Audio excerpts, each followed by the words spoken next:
नफ्स अम्मारा असल में उस नफ्स को कहते हैं जो इंसान को सीधे रास्ते की तरफ से हटाता है, अल्लाह रब्बुल इज़्ज़त के बतलाए हुए तरीके से हटाकर, अच्छाई से हटाकर, नेकी से हटाकर, जन्नत के रास्ते से हटाकर इंसान को बुरे रास्ते की तरफ लेकर जाता है, जहन्नम के रास्ते की तरफ लेकर जाता है। और ये नफ्स इस कदर बुरा है कि ये इंसान को उसके गुनाह बड़े ही खूबसूरत करके बनाकर पेश करता है। इंसान इस नफ्स की पैरवी करता है जिसकी वजह से इंसान दुनिया और आखिरत के अंदर नाकाम और नामुराद हो जाता है।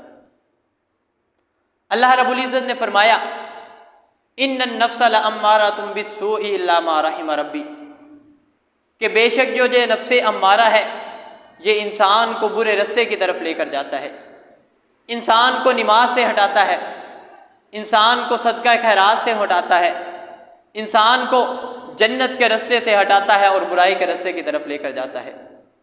इंसान जब इस नफ्स का पैरोकार बन जाता है, बुरे नफ्स की पैरवी करना शुरू कर देता है, तो इंसान की दुनिया और आखिरत तबाह बर्बाद हो जाती है।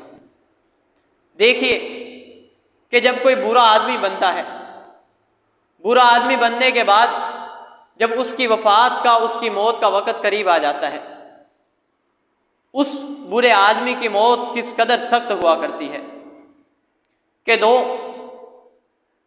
बहुत ही खौफनाक सूरत वाले फरिश्ते उस बंदे के पास आते हैं और उस बंदे को, उस रूह को मुखातब करके कहते हैं, या अय्युहन नफ्सुल खबीसा, ए खबीस रूह, ए खबी नफ्स, जिस्म से निकल और अल्लाह रब्बुल इज़्ज़त के अजाब और गज़ब की तरफ चल।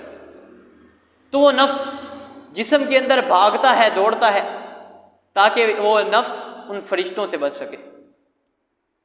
और हदीस मुबारका के अंदर आता है कि उस नफ्स को उसके जिस्म से इस तरह निकाला जाता है जैसे एक कांटेदार झाड़ी हो, कांटेदार झाड़ी के ऊपर एक रेशम का कपड़ा फेंका जाए और फिर उसको खींचा जाए तो वो बड़ा ही फट फट कर और ख़त्म होकर निकलता है।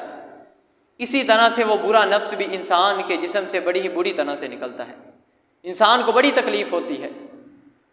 तो वो फरिश्ते उस बुरे नफ्स को लेकर, उस बुरी जान को और उस बुरे बंदे की रूह को लेकर आसमानों की तरफ जाते हैं। तो आसमान के अंदर एक बदबू फैल जाती है और लोग पूछते हैं कि ये कौन है? तो वो कहते हैं कि फ़ुलां इब्ने फ़ुलान है, ये फ़ुलां का बेटा है, फ़ुलां आदमी है। तो उसको कहा जाता है कि आसमान के दरवाजे इस खबीस रूह के लिए बंद कर दिए गए हैं, इसको वापस ले जाओ। आसमानों के दरवाजे उस खबीस रूह के लिए बंद कर दिए जाते हैं और उसको कब्र के अंदर ले जाया जाता है।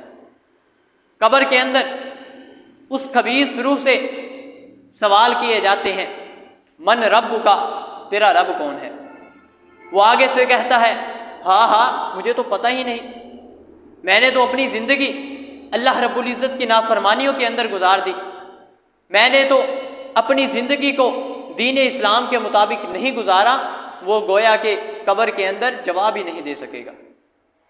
जिस बंदे ने दुनिया के अंदर अपने आप को ना संवारा, कब्र के अंदर उस बंदे के लिए बड़ी ही ज़िल्लत और मुसल्लत होगी। और फिर उससे मन दीनु का, मन नबीयु का, तेरा दीन कौन सा है, तेरा नबी कौन सा है? उस बंदे ने क्योंकि अपनी ज़िंदगी दीन इस्लाम के मुताबिक नहीं गुजारी, वो बंदा जवाब नहीं दे सकेगा। तो अल्लाह रब्बुल इज़्ज़त की तरफ से हुक्म होगा, इस बंदे के ऊपर जहन्नम की तरफ से दरवाजे खोल दिए जाएं, इस बंदे के लिए जहन्नम का बिस्तरा बिछा दिया जाए और क़यामत तक के लिए उस बंदे को जहन्नम का अज़ाब होता रहेगा। ये कौन था आदमी? जिस बंदे ने अपनी ज़िंदगी को अल्लाह रब्बुल इज़्ज़त की नाफरमानी के अंदर गुजारा, अल्लाह रब्बुल इज़्ज़त की हदूद को पामाल करता रहा और नफ्स अम्मारा के पीछे लगा रहा। यह था पहला नफ्स जो इंसान को सीधे रास्ते की तरफ से हटाकर बुरे रास्ते की तरफ लेकर जाता है।